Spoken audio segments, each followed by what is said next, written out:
Hello everyone, demystify में आप सभी का स्वागत है। जब ध्यान या मेडिटेशन में झिंगुर की आवाज सुनाई दे तो घबराने की बिल्कुल जरूरत नहीं है। यह काफी लोगों के साथ होता है और काफी लोगों ने मुझसे पूछा भी है, खासकर जो नियमित ध्यान करते हैं। अब सवाल है, उस समय क्या करें? ध्यान में झिंगुर की आवाज आए तो क्या करें? इसको हम बहुत ही आसान भाषा में समझते हैं। आवाज से डरे नहीं। सबसे पहले इसे कोई बीमारी या डरावनी चीज ना समझे। ध्यान में ऐसा सूक्ष्म ध्वनियां सुनाई देना सामान्य है। आवाज पर ध्यान टिकाए, लेकिन जबरदस्ती नहीं। अगर आवाज अपने आप आ रही है तो हल्के से अपना ध्यान उसी पर ले आए, ना उसे पकड़ने की कोशिश करे, ना भगाने की। सांस के साथ जोड़ दे। मन भटके तो सांस के साथ जोड़ दे। श्वास लेते समय आवाज को सुने, श्वास छोड़ने के समय भी उसी साक्षी भाव में रहे। इससे ध्यान गहरा होता है। साक्षी भाव रखे। सोचे, मैं इस आवाज को सुन रही हूँ, लेकिन मैं यह आवाज नहीं हूँ। बस देखने सुनने वाले बने। यही ध्यान की असली कला है। कोई कल्पना या अर्थ मत जोड़े। ये कौन सी शक्ति है, कुछ होने वाला है, ऐसे विचार छोड़ दे। ध्यान में अनुभव को होने देना, उसका मतलब निकालना नहीं। अगर घबराहट हो तो ध्यान वापस सांस पर लाए। कभी कभी आवाज तेज लग सकती है, तब 5 या 10 मिनट गहरी सांस ले। ध्यान को हृदय के बीच ले आए। ध्यान के बाद शांत बैठे। ध्यान खत्म होते ही उठ ना जाए। 1-2 मिनट शांत बैठकर शरीर और मन को सामान्य होने दे। आध्यात्मिक दृष्टि से योग और वेदांत में इसे अनहत नाद कहा गया है, यानी ऐसी ध्वनि जो बाहर से नहीं भीतर से आती है। यह अक्सर तब सुनाई देती है जब मन बाहरी इंद्रियों से हटने लगता है।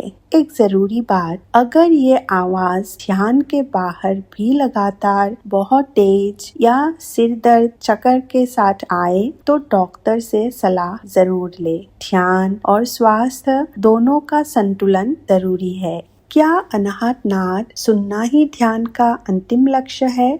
नहीं, अनाहत नाद सुनना ही ध्यान का अंतिम लक्ष्य नहीं है। तो फिर अनहत नाद क्या है? अनहत नाद यानी बिना टकराए उत्पन्न होने वाली आंतरिक ध्वनि। ध्यान में जब मन शांत होता है, इंद्रियां बाहर से हटती है, तब ये सूक्ष्म ध्वनियां सुनाई देने लगी है, जैसे झिंगुर की आवाज, घंटी, शंख, बहती हवा जैसी ध्वनि। ये रास्ते के संकेत है, मंजिल नहीं। ध्यान का असली अंतिम लक्ष्य क्या है?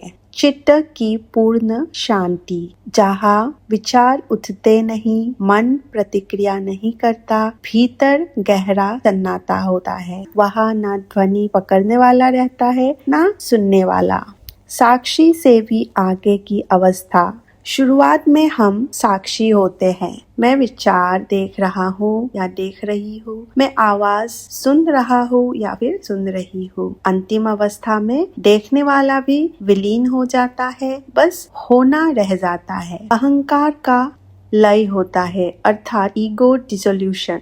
ध्यान का चरम लक्ष्य मैं की पकड़ ढीली होना, अपने सीमित अस्तित्व से बाहर जाना। यहाँ अनाहत नाद भी छूट जाता है।